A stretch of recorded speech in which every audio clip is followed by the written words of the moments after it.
और आपको बता दें कि कल से लगातार पाकिस्तान की जानिब से जंगबंदी की खिलाफ वर्जी का सिलसिला जारी है। पाकिस्तानी गोलीबारी की जद में आने से देर शाम एक देही बाशिंदा जमालुद्दीन बिन मिट्टू बाशिंदा कस्बा जख्मी हो गया। उसको गोलीबारी के बीच से निकालकर राजा सुखदेव सिंह जिला अस्पताल पहुंचाया गया, जहां इब्तदाई इलाज के बाद उसे जीएमसी जम्मू रेफर कर दिया गया। इस बीच अस्पताल पहुंचे जिला तरक्याती कमिश्नर राहुल यादव और एसएसपी रमेश अंग्राल ने जख्मी की आयादत की, साथ ही उसे फौरन मदद के तौर पर रेड क्रॉस से 10,000 रुपए का अतिया दिया। आज हमारे डिस्ट्रिक्ट पुंछ में फिर से पाकिस्तान की तरफ से जो सीज़ फायर वायलेशन किया गया उसमें एक पर्सन जो है वो जख्मी हुआ है और उसको अभी डिस्ट्रिक्ट हॉस्पिटल लाया गया है।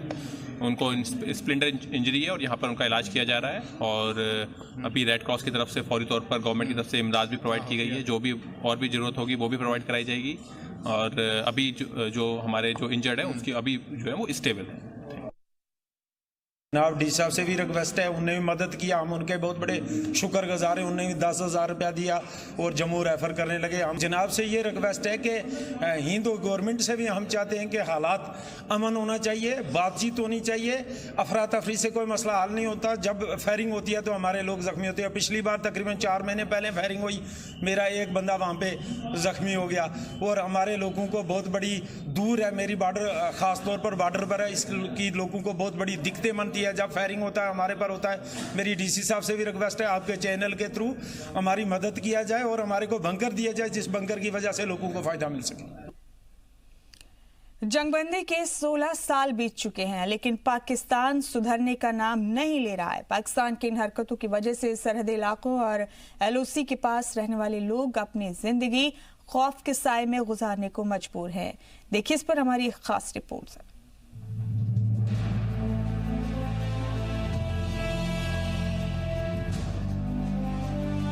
जंगबंदी के 16 साल बाद भी पाकिस्तान सरहदें लाल करने से बाज नहीं आ रहा। जम्मू कश्मीर में सरहदों के नजदीक बसने वाले शहरियों की जान की दुश्मन बनी पाकिस्तानी फौज ने हिंदुस्तान और पाकिस्तान के बीच 25 नवंबर 2003 की आधी रात को हुए जंगबंदी के समझौते पर कभी अमल नहीं किया। तशद्दुद और बदअमनी में यकीन रखने वाले पाकिस्तानी आर्मी की जानिब से गोलीबारी की वजह से एलओसी और सरहद के दोनों तरफ की जमीन खून से लाल होती रही। हिंदुस्तान की जानिब से कई बार अमन की कोशिश हुई लेकिन पाकिस्तान को बारूद की बू से इतनी मोहब्बत है कि वो मानने को तैयार नहीं है। बहुत डर लगता है, उधर से गोली आते हैं। कितने बड़े बड़े गोले आते हैं? बहुत बड़े बड़े आते हैं। फिर क्या करते हो आप? फिर हम भाग जाते हैं। कहाँ पे छुप जाते हो? हम जाते हैं अपने घर। पाकिस्तानी गोलों से डरते हो तो नहीं आप? डरते तो हैं लेकिन जाते हैं स्कूल। रोज स्कूल जाते हैं। बहुत डर लगता है। हम तभी भी स्कूल जाते हैं तो उधर गोलीबारी होते हैं तो हम मोर्चों में से छुप जाते हैं। उधर बहुत फायरिंग होता है और उधर डर भी बहुत लगता है और हम जब गोले ज़्यादा होते हैं हम इधर आ जाते हैं। पास घर के पास पड़ते हैं गोले। पाकिस्तान की तरफ से रोज डेली गोलाबारी होती है, सारे दिन सुबह शाम को डेली होती है गोलाबारी होती है। कब कोई मोर्चे भर रहे हैं, कोई छुप जाते हैं, मोर्चे में छुप जाते हैं। कोई कुछ लोग हैं जो आगे पीछे भाग जाते हैं, आगे पीछे कुछ लोग हैं जो किसी के पशु भी नुकसान होते हैं। बस छुपने की जगह नहीं है। अभी मोर्चे बन रहे हैं, अभी किसी के बन गए हैं, किसी के नहीं बने। अभी कुछ अभी बना रहे हैं, कुछ बोलते हैं अभी पैसे नहीं आए हैं, ऐसे कर रहे हैं। अभी जो आगे हमारे घर हैं उधर बॉर्डर में हैं, जो आगे रहते हैं हम जंगल से आगे, उधर अभी नहीं बने हमारे। बोलते हैं अभी आपके पैसे नहीं आए हैं। थोड़े जो घर हैं उनके बना दिए मोर्चे, बाकी किसी के नहीं बने हैं। हम तो इधर ही रह रहे हैं, अभी कितने किराए पे रह रहे हैं। इधर रहते थे पहले तो, अभी किराए पे रह रहे हैं बाजार ही। अभी जो छोटे छोटे बच्चे हैं फिर उनको दूर लेके जाना पड़ता है। बच्चे स्कूल जाते हैं, सुबह यहाँ से जाते हैं, वो बुआनी जाके पढ़ते हैं, और शाम को उधर से जाते हैं। कभी गाड़ी मिलती है, कभी नहीं मिलती है।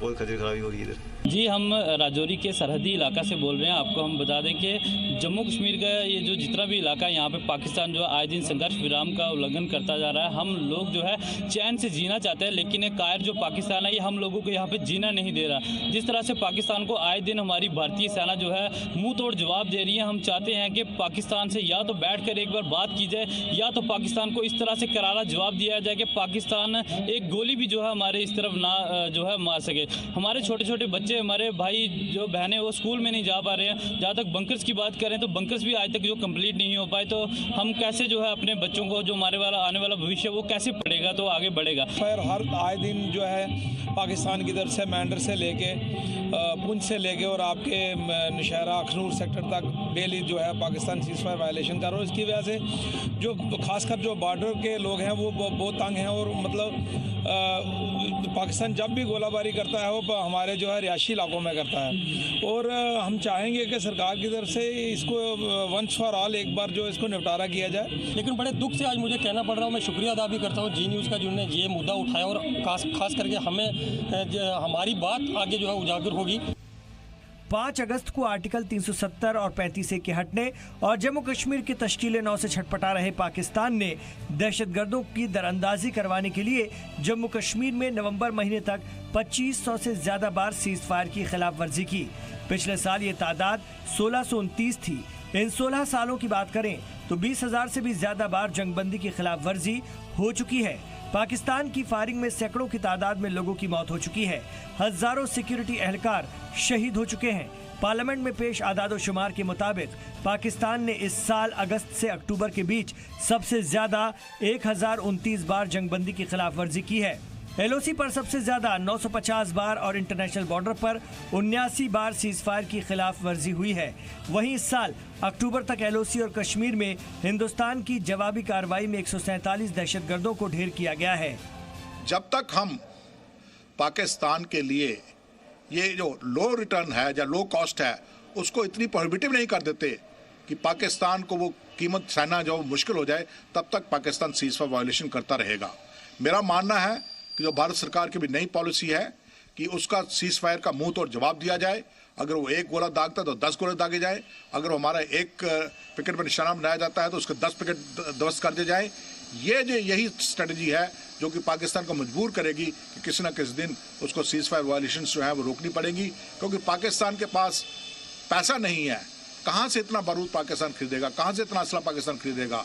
और इसलिए पाकिस्तान को रोकने का एक ही तरीका है, और वो ये है कि इसने जो मुहिम चला रखी है दहशतगर्दी की स्ट्रेटजी की और बार बार सीज फायर वायलेशन करने की, इसकी कॉस्ट ऑफ बेयरिंग जो है वो पाकिस्तान के लिए इतनी प्रोहिबिटिव हो जानी चाहिए कि पाकिस्तान खुद ब खुद इसको बंद कर दे। आदाद-ओ-शुमार से आसानी से समझा जा सकता है कि पाकिस्तान LOC के पास रहने वाले लोगों को अपना कितना बड़ा दुश्मन समझता है, लेकिन हिंदुस्तान के लिए यहाँ की आवाम की हिफाजत सबसे ज्यादा मायने रखती है। हिंदुस्तान दुश्मनों को मजा चखाना भी जानता है और अपने लोगों की हिफाजत करना भी। यही वजह है कि सरकार सरहदी इलाकों में बंकर बना रही है। साथ ही सरकार इस बात का भी ख्याल रख रही है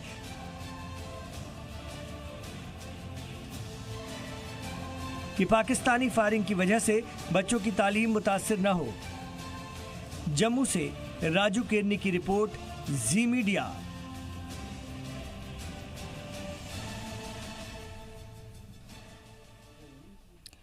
सरहदी सिक्योरिटी फोर्सेस के ज़ेरे एहतमाम वादी के शुमाली कश्मीर के 82 तलबा इसरो यानी इंडियन स्पेस रिसर्च ऑर्गेनाइजेशन और दीगर शहरों के 6 रोज़ा दौरे पर जाएंगे। ताहम तलबा का कहना है कि वो इस दौरे पर जाने के लिए बेहद खुश हैं। हम आपको बता दें कि BSF ने इससे पहले भी जम्मू कश्मीर के दूर दराज के इलाकों के करीब 1078 तलबा और तालिबात को हिंदुस्तान के मुख्तलिफ हिस्सों के दौरे पर भेज चुकी है। किस्म के फ़ायदे होंगे। पहला फ़ायदा कि जो हमने आज तक नहीं देखा है वो हमें देख के हमारा जो माइंड होगा वो एलाबरेट हो जाएगा।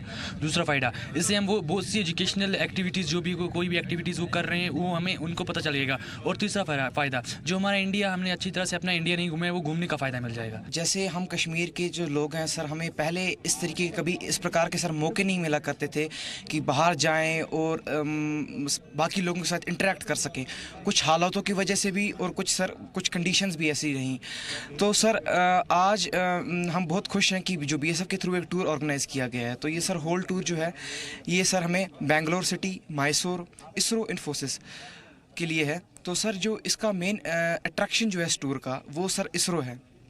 तो सर हमें एक अपॉर्चुनिटी मिल रही है, एक चांस मिल रहा है कि हम इसरो जाए, वहाँ के जो इंडिया के टॉप मोस्ट साइंटिस्ट हैं उनके साथ हम बात करें, इंटरेक्शन करें उनके साथ, उनका सर उनसे कुछ फीडबैक लें और कुछ अपने लिए कुछ एक्सपीरियंस और कुछ नॉलेज जो है हम उससे हासिल कर सकें। एजुकेशन के हिसाब से तो बहुत अच्छा हमें मिलेगा, क्योंकि इससे पहले हम बाहर कभी गए नहीं थे, जो टनल से बाहर, और जहाज़ पे कभी चढ़े नहीं थे। आज हम जहाज़ पे भी चढ़ रहे हैं, तो हम भारत दर्शन टूर का बहुत शुक्रिया अदा करते हैं जो हमें बाहर लेंगे, और वहाँ बहुत सी चीज़ें हमें देखने को मिलेंगी, सीखने को मिलेंगी, क्योंकि वहाँ साइंटिस्ट भी ऐसे होते हैं, इसलिए हमें नॉलेज बहुत हासिल होनी चाहिए। और भारत दर्शन टूर का हम बहुत शुक्रिया अदा करते हैं कि हमें ले रहे हैं, और इससे पहले भी बच्चों को ले रहे थे।